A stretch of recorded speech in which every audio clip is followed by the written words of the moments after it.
বন্ধুরা, দুপুরবেলায় খাওয়া দাওয়ার পর আবার ছোট্ট কুঁড়ে ঘরে আমার কী কী কাজ থাকে চলো আজকে সেটা তোমাদের সঙ্গে ছোট্ট করে শেয়ার করব।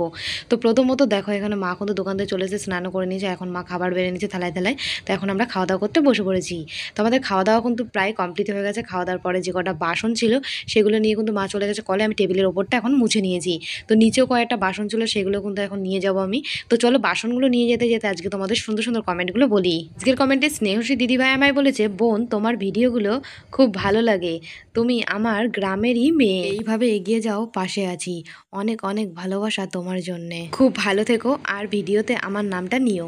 তো থ্যাংক ইউ স্নেহসী দিদি ভাই আমাকে এত এত সুন্দর একটা কমেন্ট করার জন্যে। আমার তরফ থেকে তোমার জন্য অনেক অনেক ভালোবাসা রইলো দিদি ভাই, তুমিও অনেক ভালো থেকো।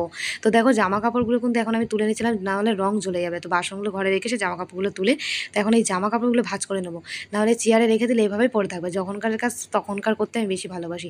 তো জামা কাপড়গুলো এখন ভাঁজ ভাঁজ করে নিলাম। আজকে এক সপ্তাহ পরে আমি মাথার চুলগুলো আঁচড়াচ্ছি। মাথার চুলগুলো প্রচুর পরিমাণে জট পেকে গেছিলো। তো দেখো এই প্যান্টটা কালকে ঘরে কাজ করতে গিয়ে এই পেরেকে লেগে ছিঁড়ে গেছিলো, তাই এটা পুরো বাদ দিয়ে এখন এটাকে আমি একটু সেলাই করতে বসেছি। তো যাই হোক বন্ধুরা, তোমাদের নামগুলো বলো কমেন্ট।